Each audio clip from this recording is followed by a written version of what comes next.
Hi అండి, నేను మీ doctor Surasura Radhakrishna, senior pulmonologist, Sircilla.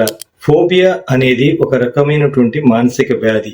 దీనిలో వ్యక్తి ఒక నిర్దిష్టమైన వస్తువు లేదా పరిస్థితిని బట్టి అతిగా భయపడే అవకాశం ఉంటుంది. ఈ భయము అతిశయోక్తిగా ఉంటుంది మరియు వ్యక్తి యొక్క రోజువారీ జీవితాన్ని ప్రభావితం చేస్తుంది.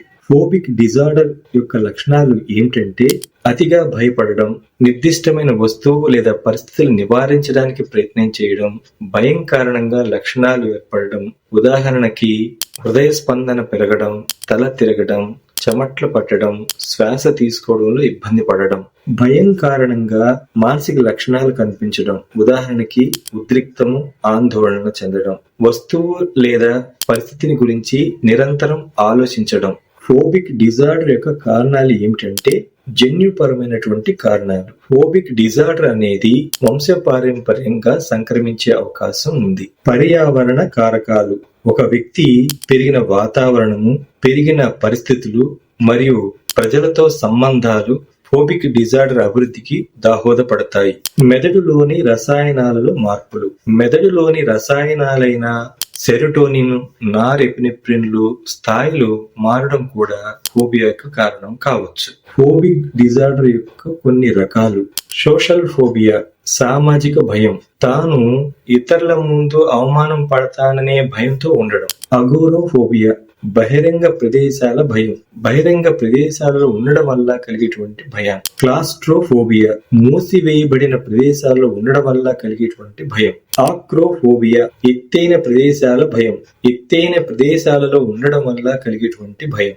ఓపిడియోఫోబియా, పాములు, బల్లుల వల్ల కలిగేటువంటి భయం. స్పెసిఫిక్ ఫోబియా, నిర్దిష్ట వస్తువు లేదా పరిస్థితుల గురించి భయపడడం, ఉదాహరణకి ఎత్తు, చీకటి, జంతువుల వల్ల కలిగేటువంటి భయం. ఫోబిక్ డిజార్డర్ పోవడానికి కొన్ని ఫిజియోథెరపీ విధానాలు ఉన్నాయి. వాటిలో కొన్ని శ్వాస వ్యాయామాలు, ఒత్తిడిని తగ్గించడానికి మరియు శాంతం చేయడానికి శ్వాస వ్యాయామాలు సహాయపడతాయి. యోగా, యోగా ద్వారా ఒత్తిడిని తగ్గించడానికి, శాంతం చేయడానికి మరియు మానసిక స్థిరత్వాన్ని పెంపొందించడానికి సహాయపడతాయి. ప్రోగ్రెసివ్ మస్క్యులర్ రిలాక్సేషన్, శరీరంలోని వివిధ కండరాలను సడలింపు చేయడం ద్వారా ఒత్తిడి తగ్గించడంలో సహాయపడతాయి. బయోఫీడ్బ్యాక్ థెరపీ, శరీరంలోని శారీరక ప్రక్రియలను నియంత్రించడంలో వ్యక్తి యొక్క అవగాహనను మెరుగుపరుస్తుంది. ఈ చికిత్స సాధారణంగా హృదయ రేట్లు, రక్తపోటు, శ్వాస రేట్లు మరియు కండరాల ఉద్రిక్తత వంటి శారీరక ప్రక్రియలను నియంత్రించడానికి సహాయపడుతుంది. ఫోబిక్ డిజార్డర్ కౌన్సిలింగ్ వల్ల ప్రయోజనాలు ఏంటంటే ఆందోళనలు మరియు భయాలను అధిగమించడంలో సహాయపడుతుంది. వ్యక్తులు తమ భావోద్వేగాలను నిర్వహించడంలో సహాయపడుతుంది. సామాజిక సంబంధాలు మెరుగుపరచడంలోను, వ్యక్తులు తమ జీవితాలను మెరుగుపరచడంలోను సహాయపడుతుంది. ఫోబిక్ డిజార్డర్ ని నిర్వహించడానికి కొన్ని సూచనలు ఏమిటంటే కౌన్సిలింగ్, మానసిక వైద్య నిపుణులు సహాయం తీసుకోవడం ద్వారా ఫోబిక్ డిజార్డర్ ని నిర్వహించవచ్చు. కాగ్నిటివ్ బిహేవియరల్ థెరపీ, ఈ చికిత్స ద్వారా వ్యక్తి యొక్క ఆలోచనలు, భావనలు మరియు ప్రవర్తనలు మార్చడంలో సహాయపడుతుంది. ఎక్స్పోజర్ థెరపీ, భయపడిన వస్తువు లేదా పరిస్థితికి క్రమంగా అలవాటు పడేలా చేయడం. ఫోబిక్ డిజార్డర్ ని తగ్గించడానికి కొన్ని మందులు ఏంటంటే సెలెక్టివ్ సెరోటోనిన్ రీఆప్టిక్ ఇన్హిబిటర్స్. ఈ మందులు సెరోటోనిన్ అనే నాడీ పరికరాన్ని పెంచుతాయి. ఇది మనస్తత్వాన్ని నియంత్రిస్తుంది. Serotonin, norepinephrine reuptake inhibitors. ఈ మందులు సెరోటోనిన్ మరియు నారెపినెఫ్రిన్ అనేవి రెండు నాడీ పరికరాలను పెంచుతాయి. బెంజోడయాజెపైన్స్, ఈ మందులు వ్యక్తి యొక్క ఆందోళనలు మరియు ఉద్రేకాన్ని తగ్గిస్తాయి. బీటా బ్లాకర్స్, ఈ మందులు గుండె కొట్టుకుంటున్న వేగాన్ని తగ్గిస్తాయి మరియు రక్తపోటును కూడా తగ్గిస్తాయి.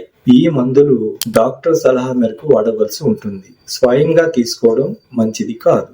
ఆరోగ్యకరమైన జీవన శైలి ఏమిటంటే తగినంత నిద్ర, ఆరోగ్యకరమైనటువంటి ఆహారము, రోజువారీ వ్యాయామం చేయడం వల్ల మనసు ప్రశాంతంగా ఉంటుంది. కుటుంబం మరియు స్నేహితుల సామాజిక మద్దతు తీసుకోవడం చాలా ముఖ్యం. మీరు ఫోబియాతో బాధపడుతున్నట్లు భావిస్తే వెంటనే మానసిక వైద్యుడిని సంప్రదించడం మంచిది. ముఖ్య విషయం ఏంటంటే ఫోబిక్ డిజార్డర్ అనేది సాధారణమైనటువంటి సమస్య. దీనికి చికిత్స చేయవచ్చు. మీరు ఒంటరిగా బాధపడవద్దు, అలాగే సహాయం కోరడానికి వెనుకాడవద్దు. ఈ వీడియో మీకు నచ్చినట్లయితే లైక్ చేయండి, షేర్ చేయండి, సబ్స్క్రైబ్ చేయండి. ఆరోగ్య అవగాహన కలిగి ఉందాం, ఆరోగ్యంగా ఉందాం. Thank you.